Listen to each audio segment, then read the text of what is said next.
What's good, everyone? Welcome to another episode of the Rugged Haitian. Cue theme music.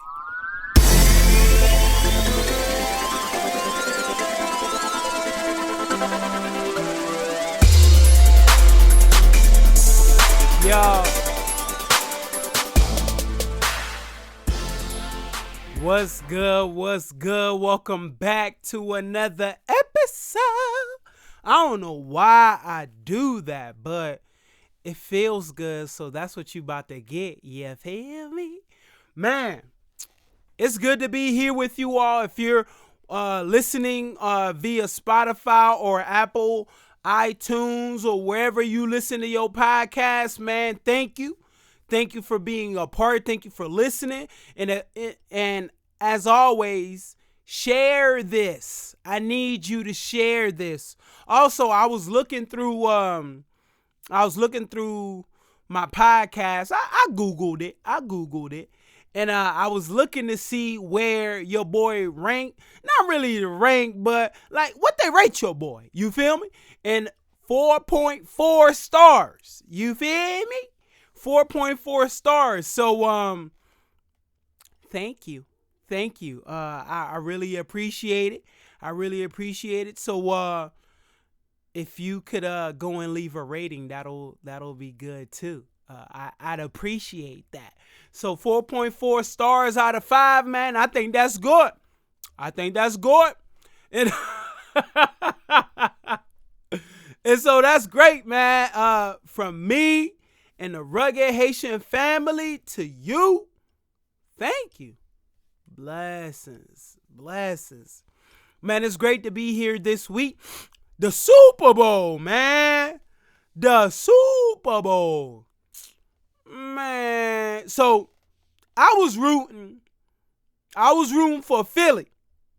The only reason I was rooting for Philly was because gotta clear my throat. The only reason I was rooting for Philly is because I'm in Pennsylvania. But my team is not in Pennsylvania. My team is in LA. I'm a LA Rams fan since they were in St. Louis and left and went to LA.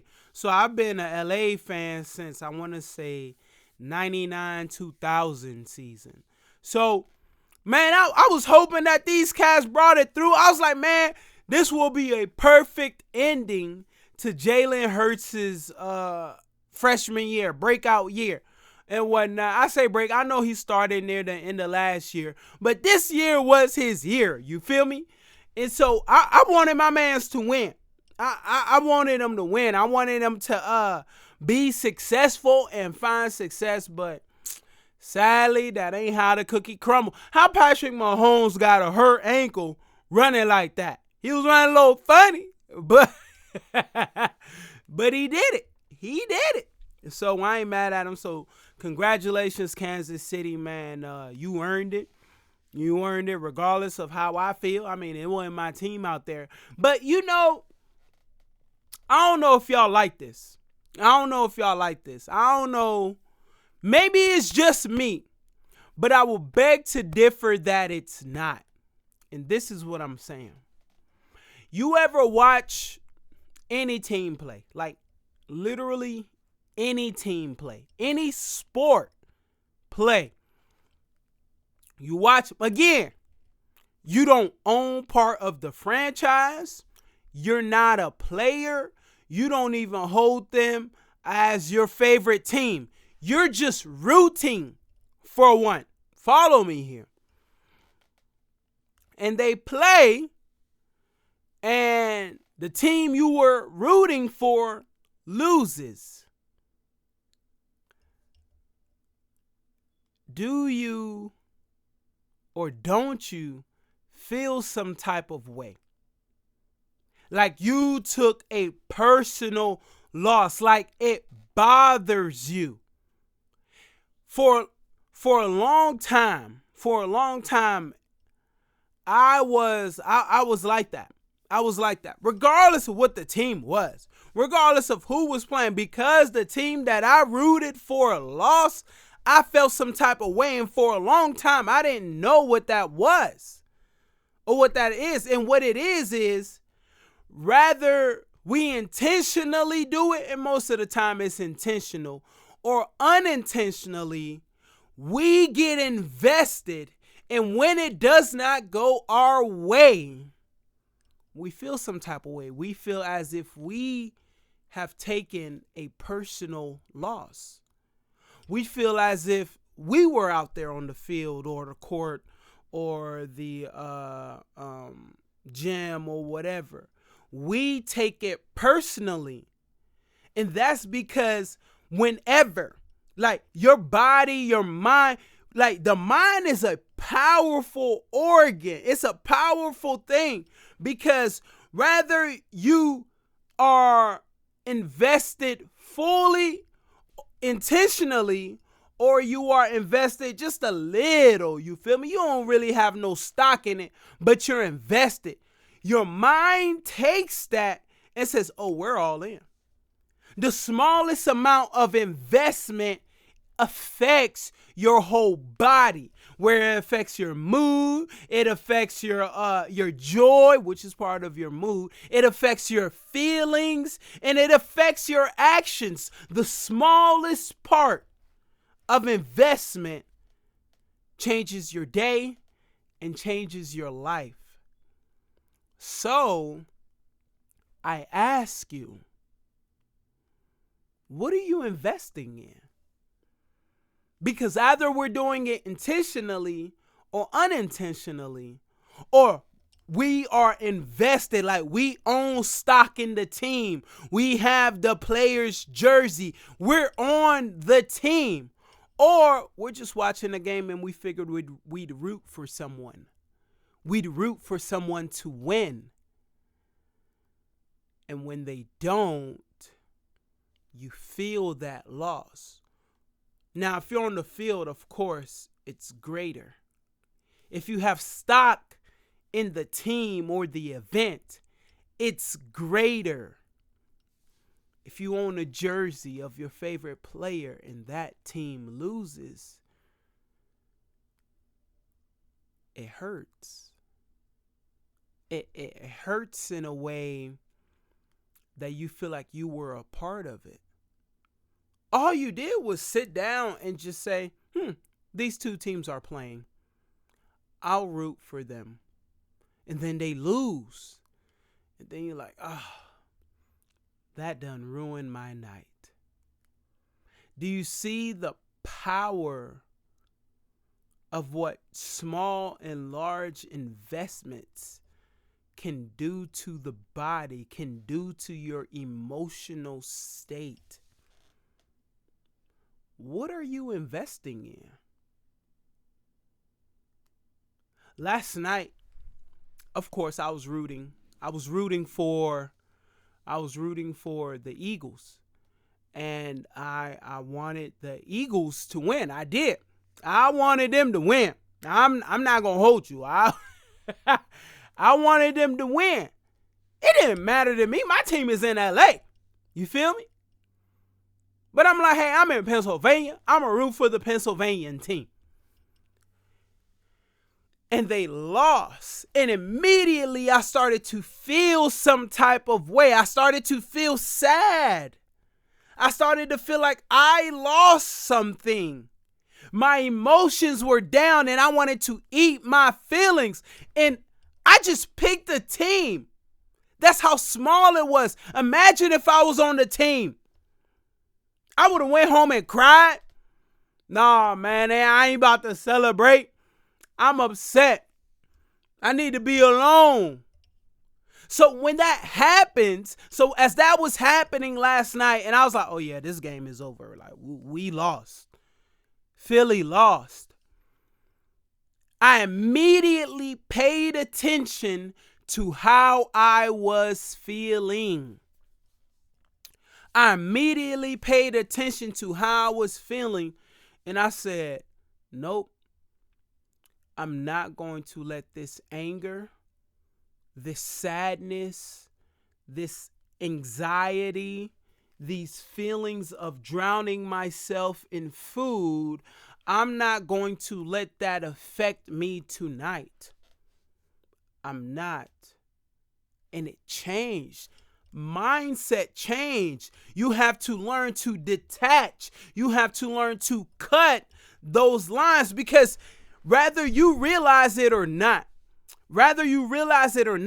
as you invest, your mind makes connections. So as I'm watching the game, my mind is like, hey, this is your team. This is ours. We own it. We have stock, regardless of how little or how large. Our mind makes that connection. And when things do not go our way, we need to learn to sever that connection for our benefit. I can't go through today feeling like, yo, man, they lost, man. I'm having a bad day. I don't want to talk to anybody. I want to sit home and do this and do that. No, I got to sever that connection. I got to have myself a good night.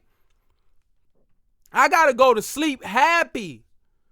I got to go to sleep comfortable. That's what happens when we don't cut those connections, those emotional investments, because that's what it is. When we root for something, someone, or whatever, our mind is establishing a connection, an emotional connection, so that if they lose or win, we will react accordingly. So ask yourself, outside of sports, and it's the opposite too. Because if Philly would have won, I would have been like, yeah, let's go. Let's go. Going crazy. Throwing my babies up in the air. Because they so little. I be throwing my babies up in the air. You feel me? I be tossing them with my knees from left to right. Like, you know what? You can have a cookie tonight. You can have an extra cookie tonight. We earned it. Our team won. Again, I have no stock. I do not play for the team. I literally have no investment besides my emotional connection that my mind made when I said I am rooting for that team. The opposite is the same too. You gotta cut it. Now, if you own stock, this isn't about physically owning stock. This isn't about physically being on the team. This isn't even about owning memorability. It is the idea and the understanding that whenever we make a decision to root for something or someone, to invest in them, our mind makes the connection emotionally and makes that tie so that if they win or lose, we will act accordingly. That is what it's about. I don't know what the Eagle players are going through right now. I know it ain't good, though. You feel me? Someone may have a grateful spirit and be like, man, I was in the Super Bowl. Man, I'm grateful. And I'm looking forward to next year. Others be like, man, this was my last year. I could have did it, but no. This is us understanding. This is us understanding the power of the mind in establishing connections based off what we choose to invest in. Regardless of what it is, that connection will be made. That connection will be established, and you will behave or react accordingly. That's what will happen. And I think that's amazing that the body works that way. It's amazing the mind makes the body react that way because we can use it to our benefit. Isn't that wild? We can use that to our benefit. When we talk about spiritual and emotional health, transforming your lives by answering 3 questions. Who are you? How are you? Where are you going? When we talk about that and you put the mind in action, whoo, Lord knows what you are capable of. Lord knows. Literally, the Lord knows what you are capable of. He knows. He knows. So now, we know that this is how the mind works when we make small or large investments. How can you use that to your benefit? How can you use that to your benefit?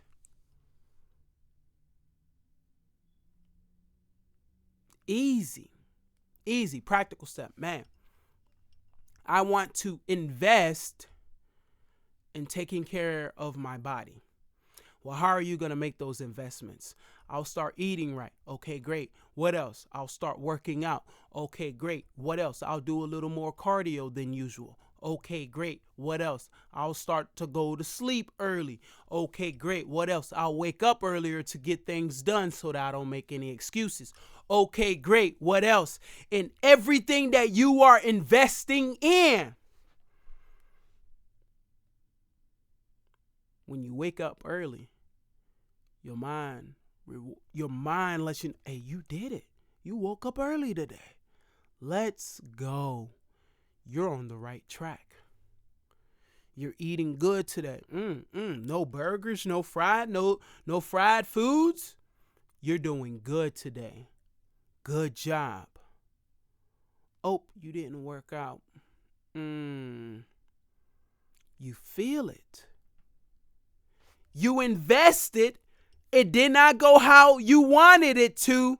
And your mind lets you feel it. That's why you feel down when you make a goal and say, man, this is what I'm going to do. And you fail to meet that goal. Your body feels it because you were invested. Do you see the connection now? Man, come on, somebody. Do you see the connection now? You get me? That's how it works. That's how it works, ladies and gentlemen. The mind is a powerful thing. This isn't even what I was going to talk about today. You feel me? This isn't even what I was going to talk about. I was going to talk about like the ups and downs of being a pastor, because your boy is a pastor. I was going to talk about that. But this is real. You all who watched that game, regardless if Philly was your team or Kansas City was your team, you invested by choosing and establishing a team you will root for. And either you said that in passing, or you just kept it in your head, or you just said, you know what, I'll just pick a team. It doesn't matter. It does. Because if they lose, you'll be affected. You'll be emotional a little bit. If they win, you'll be affected. You'll be emotional a little bit. And it's important for us to learn those investments and not let those emotions rule our lives. We got to sever them, especially the bad ones. That's why I don't set goals. That's why I don't set goals. I set I wills. What's I wills? Well, I will be doing this. I will be doing that. I will. Because when you say I want to, that's optimistic. It's like, I want to do it, but that doesn't mean I will do it. You get what I'm saying now? I set I will statements. I do not set goals. Because goals, it's optimistic. It's like, if I reach it, great. If I don't, it's all right. No. I will statements over here. I will do this by the end of the month. I will do that by the end of the month. I will do this by the end of the day. I will not do this by the end of the day. I will. I don't give myself the opportunity to second guess myself, to talk my way out of it. Well, work it, Wanik. What do you do when you don't reach your I will. I tried. You feel me? You feel me? I tried to do this. I tried it. But it only became an I tried because at first it was an I will. You get me? That's what it is. It only became an I tried. If I try a whole bunch of things, and let's say I fail at it because I tried at it, I do not come out zero. I try to read 52 books in a year. I was like, I will read 52 books in a year. I read 38. I read 38. Well, Wanik, you said you was going to read 52 books last year. Yes, I did. Well, you failed at that. I tried it. I did not come out at zero. I came out 30 plus books read. The previous year was zero. So for me, it is I will statements. So as you move forward, man, it's I will. Not, these are my goals. I will do this. I will. But thank y'all for tuning in to another episode of The Rugged Haitian. Peace.